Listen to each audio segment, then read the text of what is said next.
আমন্ত্রণ জানাচ্ছি পল্লী টিভির খেলাধুলা বিষয়ক নিয়মিত অনুষ্ঠান পল্লী স্পোর্টসে।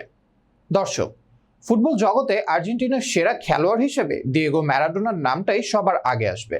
তবে বর্তমানে সবকিছু ছাপিয়ে সেরাদের তালিকায় নিজেকে সবার উপরে নিয়ে গেছেন লিওনেল মেসি। বলতে গেলে দিয়েগো ম্যারাডোনা এবং লিওনেল মেসি দুজনেই আর্জেন্টিনার সর্বকালের সেরা ফুটবলার। তবে একদিক থেকে নিজেকে সেরা মনে করেন আনহেল ডি মারিয়া। বিস্তারিত জানাতে সঙ্গে রয়েছি আমি আবরার মাহি।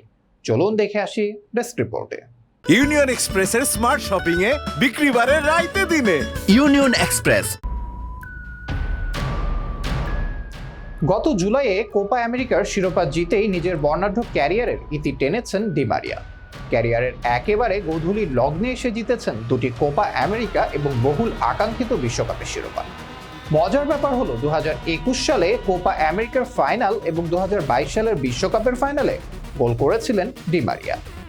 ক্যারিয়ারের দারুণ সব সাফল্যের কারণে আর্জেন্টিনার সর্বকালের সেরাদের তালিকায় ডি মারিয়ার নামটাও যদি রাখা হয় তাহলেও অবাক হওয়ার কিছুই নেই।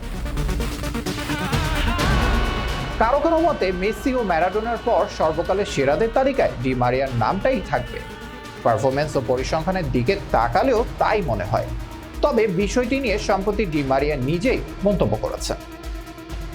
এর আগে আর্জেন্টিনার সাবেক তারকা ফুটবলার ও বয়সভিত্তিক দলের কোচ হাভিয়ের মাস্চেরানো বলেছিলেন, মেসি এবং ম্যারাডোনাকে বাদ দিলে আমার কাছে ডি মারিয়া গত 40 থেকে 50 বছরে আর্জেন্টিনার সেরা 5 খেলোয়াড়ের মধ্যে থাকবে। আর্জেন্টিনার প্রয়াত বিশ্বকাপজয়ী কোচ সিজার লুইস মেনোত্তি অবশ্য ডি মারিয়াকে মেসি ম্যারাডোনার কাতারে রাখার কথাই বলেছিলেন। তিনি বলেছিলেন, সে এমন এক খেলোয়াড় যে সেরা ফুটবলারদের কাতারে থাকার যোগ্য। আমি তাকে ক্যাম্পেস, ম্যারাডোনা ও মেসির কাতারেই রাখব। দর্শক, তবে ডি মারিয়া অবশ্য একদিক থেকে নিজেকে আর্জেন্টিনার সেরা খেলোয়াড় মনে করেন, তবে সেটা মেসি ম্যারাডোনাকে এগিয়ে রেখেই। সম্প্রতি ESPN-কে ডি মারিয়া বলেছেন, এটা অনেকটা সেরা হওয়ার মতোই, কারণ লিও এবং দিয়েগো অন্য গ্রহের। লিওর সঙ্গে খেলা এবং কোচ হিসেবে দিয়েগোকে পাওয়া এইটুকুই যথেষ্ট।